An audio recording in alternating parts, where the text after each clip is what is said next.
físico se arma de manera impresionante. A primera vista, tal vez no nos parecen relacionadas las cosas que vemos. Pero a medida que los físicos aprenden más de la naturaleza del mundo físico, es evidente que principios similares son aplicables a una serie de situaciones diferentes. El efecto de un campo gravitacional sobre una persona que realiza un salto bungee es sorprendentemente parecido al efecto de un campo eléctrico sobre unas partículas cargadas. Esa es una de las razones por la que los campos eléctricos son benéficos para el aire que respiramos. Campos eléctricos. Campos alrededor de cargas puntuales.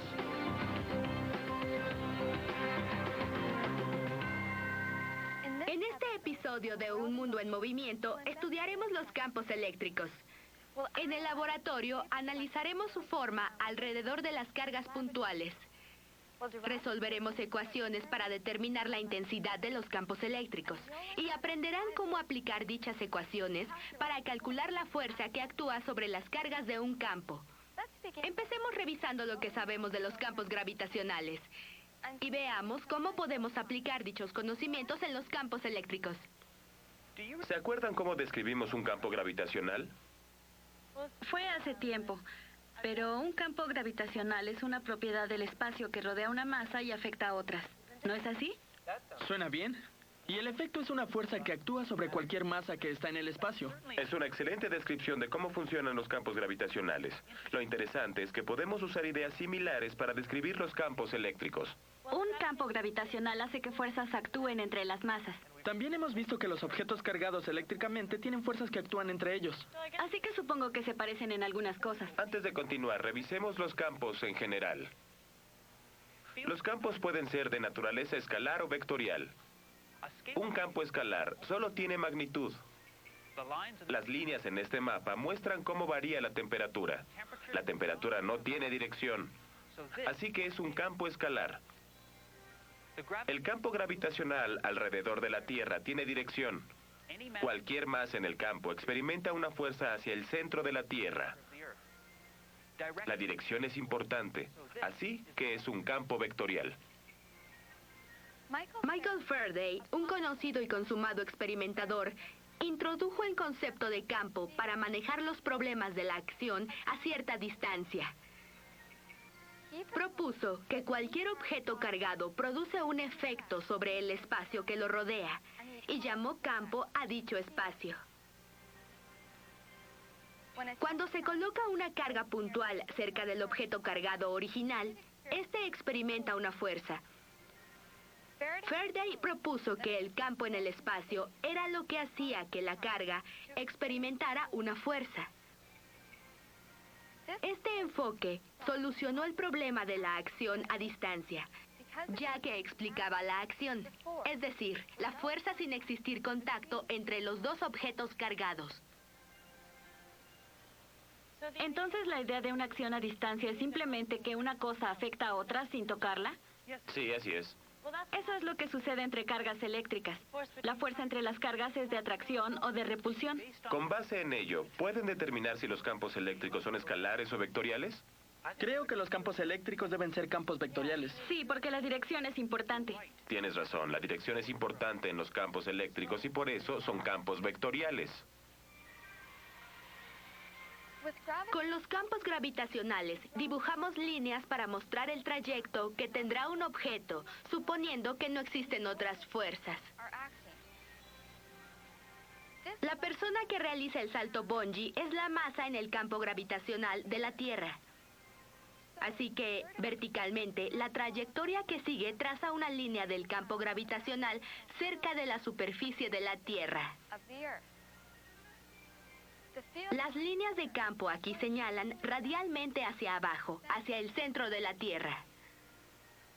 Si vamos a encontrar la forma del campo eléctrico, necesitamos algo que se vea afectado por el campo. Podemos usar semillas de pasto. ¿En serio? Reaccionan al campo ya que induce una separación de carga entre las semillas. Y se pueden mover libremente si las rociamos en un líquido.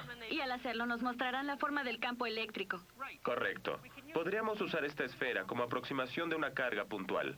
Es decir, vamos a pensar que toda la carga se concentra en un solo punto. La conexión se ve bien. Intentémoslo con una carga puntual positiva. Bien, parece seguro.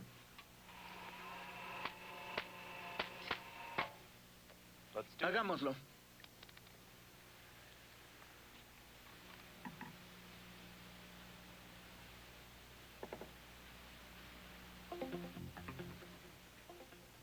Observemos las líneas del campo para tener una idea de los resultados que podemos esperar de este experimento.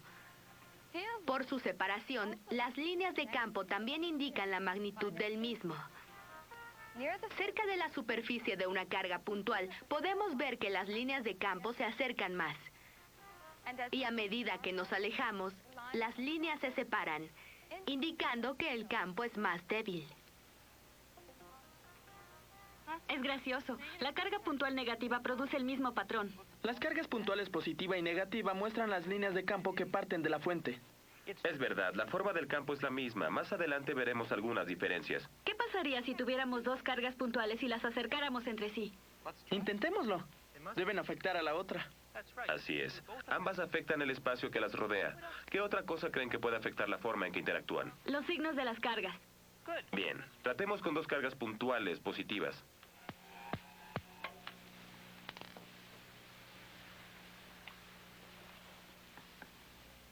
Allí vamos.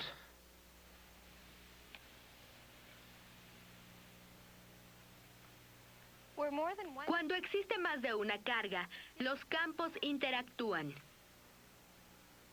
Cuando ambas cargas son iguales, hay un área directamente entre las cargas donde no existen líneas de campo y por lo tanto no hay campo resultante. Si invertimos el signo de una de las cargas, el campo cambia drásticamente. El punto nulo desaparece y en su lugar, las líneas de campo indican un patrón de campo característico. Las líneas de campo eléctrico deben indicar la dirección en la que viajaría una carga de prueba en el campo, ¿verdad? Pero la dirección va a depender del signo de la carga de prueba. Ya que las cargas opuestas se atraen y las cargas iguales se repelen. Bien, por eso usamos una convención. Definimos la dirección del campo eléctrico como la dirección en la que se mueve una carga de prueba positiva dentro de él. Así, si una carga de prueba positiva se colocó en el campo de una carga positiva, la carga de prueba experimentará una fuerza. Y se moverá en la dirección que indiquen las líneas de campo, alejándose de la carga fuente. Correcto.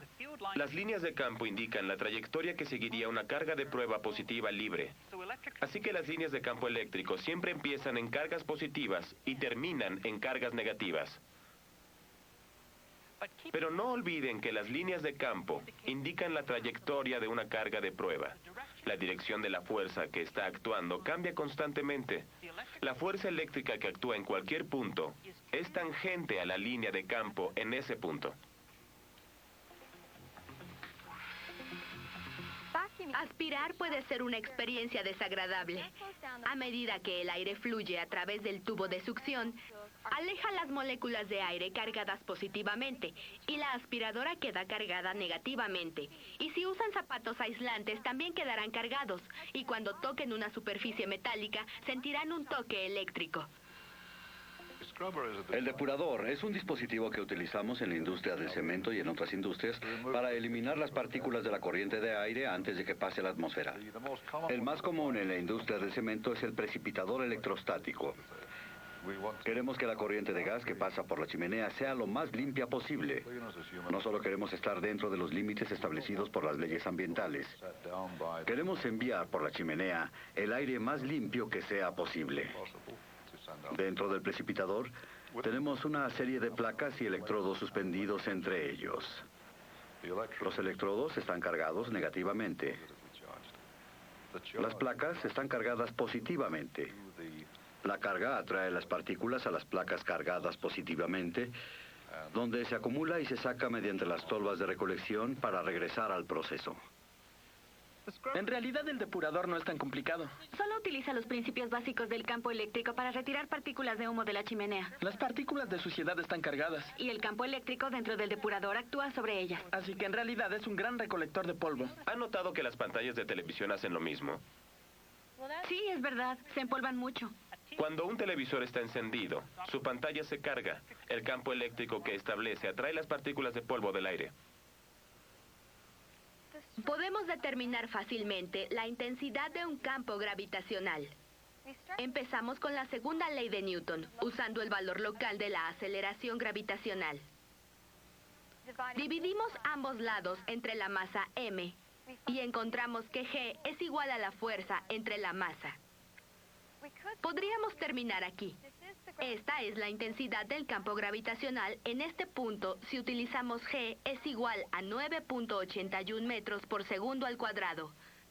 Pero, si recordamos que la fuerza gravitacional se puede calcular mediante la ecuación de gravitación universal de Newton y sustituimos F por la masa multiplicada por la aceleración gravitacional, podemos encontrar otra expresión. Si m es igual a m2, las podemos cancelar en ambos lados y tendremos un nuevo enunciado para la intensidad del campo gravitacional. El campo gravitacional es igual a la constante de gravitación multiplicada por la masa del cuerpo entre la distancia al centro del cuerpo al cuadrado. Si podemos calcular la intensidad del campo gravitacional de una masa, ¿qué no deberíamos poder calcular la intensidad del campo eléctrico de una carga?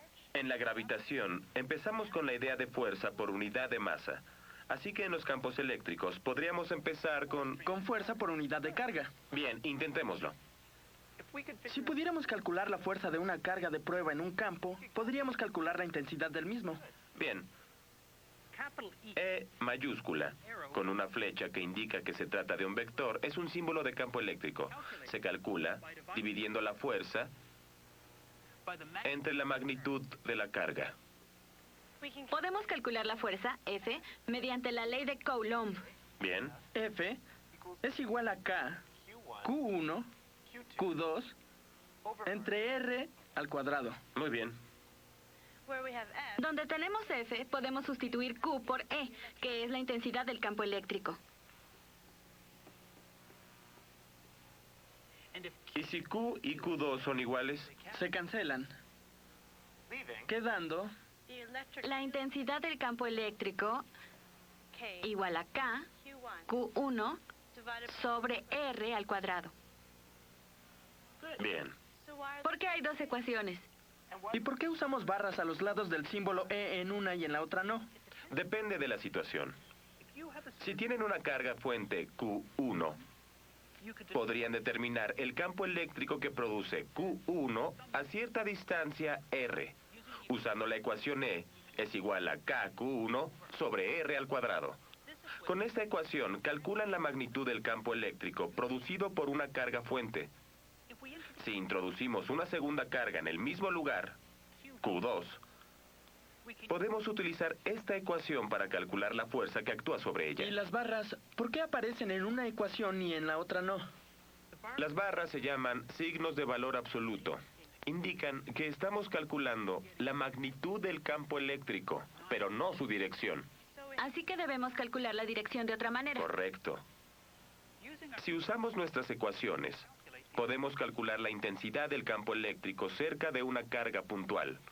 Supongamos que tienen una esfera conductora con una carga de más 1.0 por 10 a la menos 7 coulombs. Sabemos que K es la constante de Coulomb y queremos calcular la intensidad del campo a 3.0 centímetros o 0.030 metros del centro de la esfera. Observen que aunque la carga está en la esfera, hacemos nuestros cálculos suponiendo que toda está localizada en un punto en el centro de la esfera.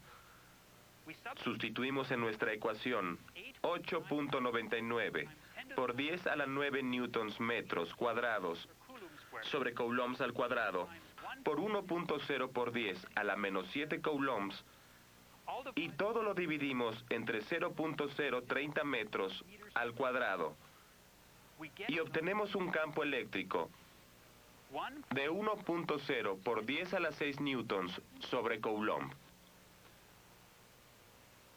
Observen que las unidades son newtons divididos entre coulombs, que corresponden a las cantidades de fuerza divididas entre la carga. ¿Y no indicamos la dirección de la intensidad del campo? Cierto, debido a las barras a los lados de E en la fórmula. De hecho, podríamos determinar la dirección, ya que sabemos que la carga fuente es positiva. Entonces podríamos decir, alejándose de la carga fuente. Así es. Pero mire la cantidad de fuerza, es inmensa. Y la carga que usamos en nuestro cálculo era muy pequeña, de tan solo 1.0 por 10 a la menos 7 coulombs. Es grande, pero cuidado, no es una fuerza, es la intensidad del campo. Es decir, la fuerza que actúa sobre cada unidad de carga. Usemos nuestras ecuaciones para calcular la fuerza que actuaría sobre una carga en un campo de esta magnitud. Podemos despejar la ecuación de la intensidad del campo y veremos que la fuerza que actúa es igual a la intensidad del campo por la carga. La intensidad del campo 1.0 por 10 a la 6 newtons por coulomb. Y suponiendo de nuevo una carga de 1.0 por 10 a la menos 7 coulombs, multiplicamos 1.0 por 10 a la 6 newtons sobre coulomb por 1.0 por 10 a la menos 7 coulombs. Y obtenemos que la magnitud de la fuerza es 1.0 por 10 a la menos 1 newtons, o 0.10 newtons. Esa es la fuerza en ese punto únicamente. Sí, ya que la intensidad del campo eléctrico depende de la distancia a la carga. Así que a mayor distancia, menos intensidad de campo, ¿verdad? Cierto. Eso quiere decir que la fuerza que acabamos de calcular es válida solo en la distancia que utilizamos, a 3.0 centímetros de la carga puntual. En cuanto la carga se mueva, tendremos que volver a calcular la intensidad del campo eléctrico y la fuerza que está actuando. Si usan lo que hemos hecho hasta ahora, podrán calcular la fuerza promedio que actúa en el depurador.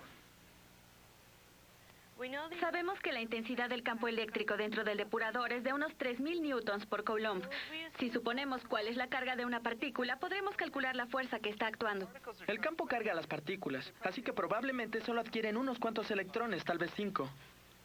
Así que su carga es 5 veces la carga elemental, es decir, 8.0 por 10 a la menos 19 coulombs. Suena razonable. ¿Cuál es la fuerza que actúa sobre la partícula?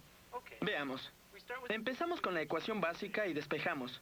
Multiplicamos ambos lados por Q y obtenemos que fuerza es igual a la intensidad del campo eléctrico multiplicada por la carga.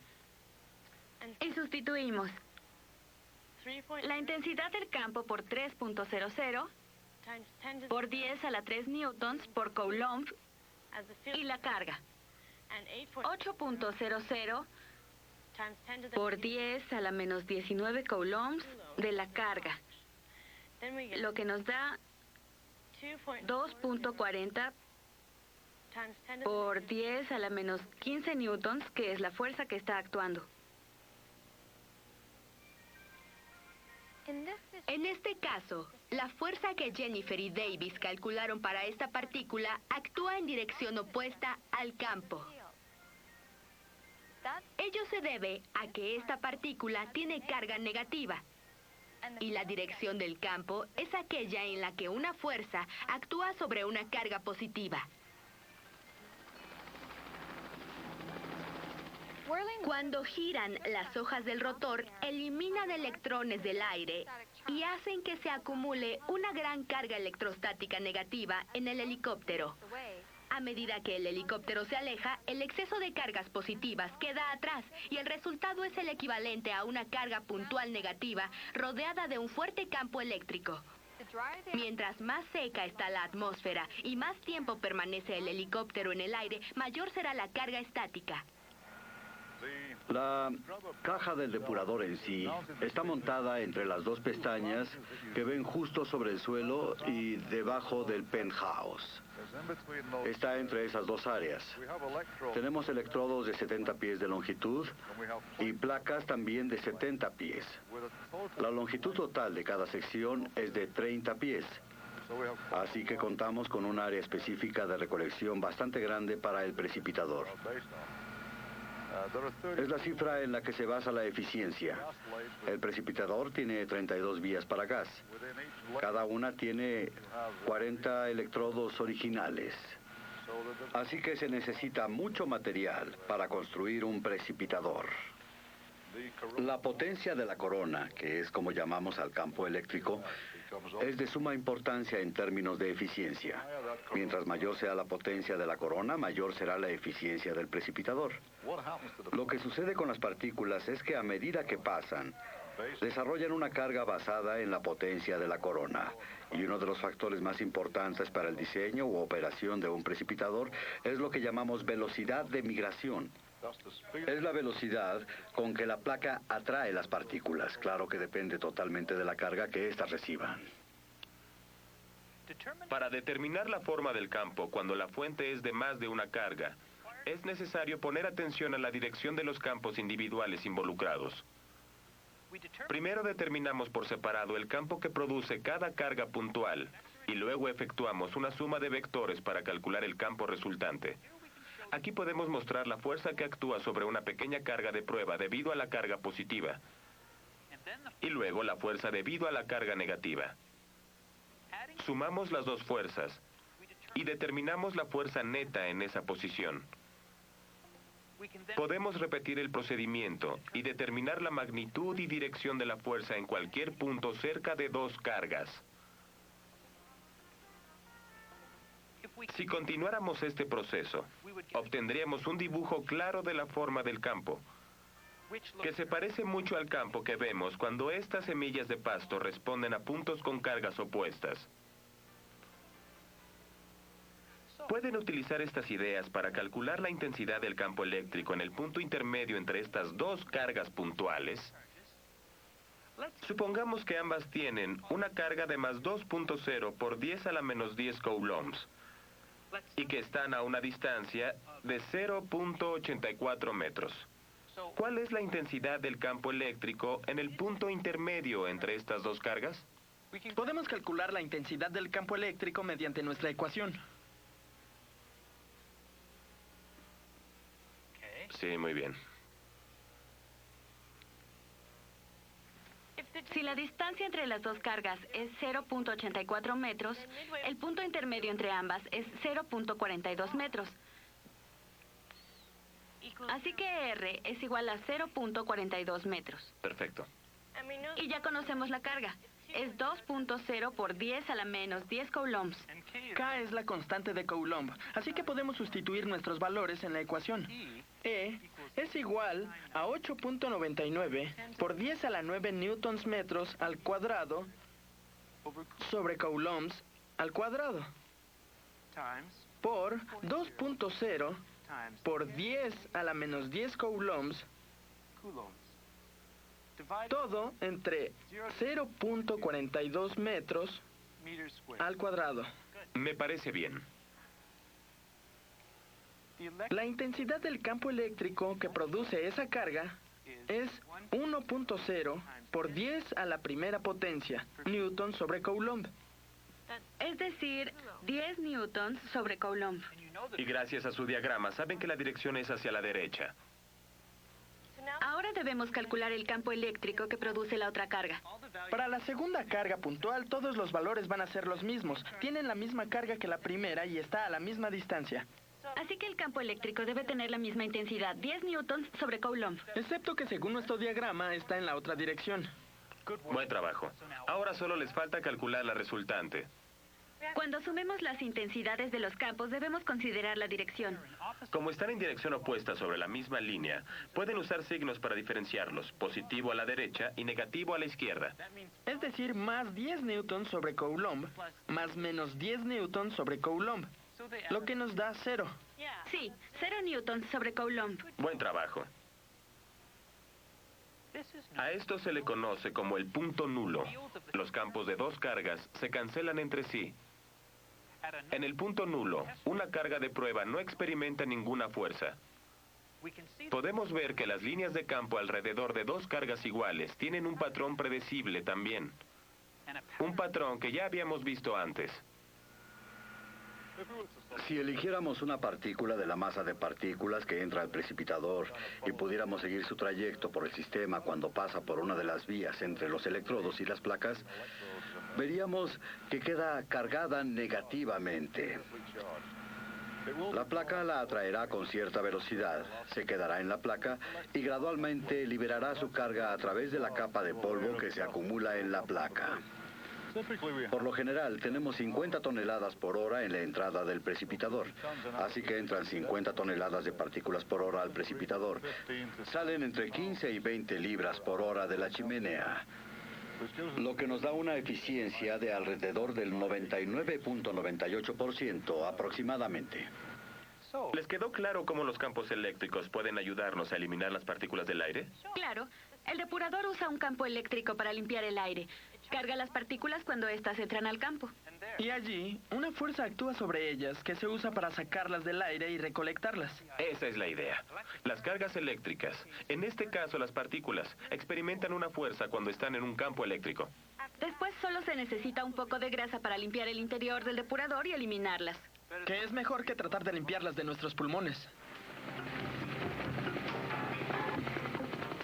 La carga en un helicóptero de rescate en el mar puede ser lo suficientemente grande para lesionar o incluso matar a una persona en el bote salvavidas. Cuando un helicóptero rescata a alguien de un bote, deben dejar caer una cuerda al agua antes de acercarse a la persona que está a la deriva.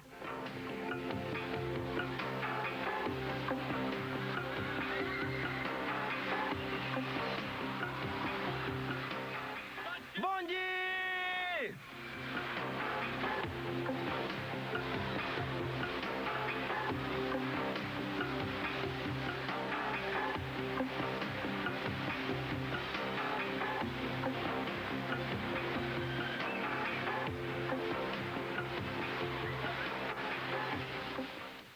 Hagamos un repaso.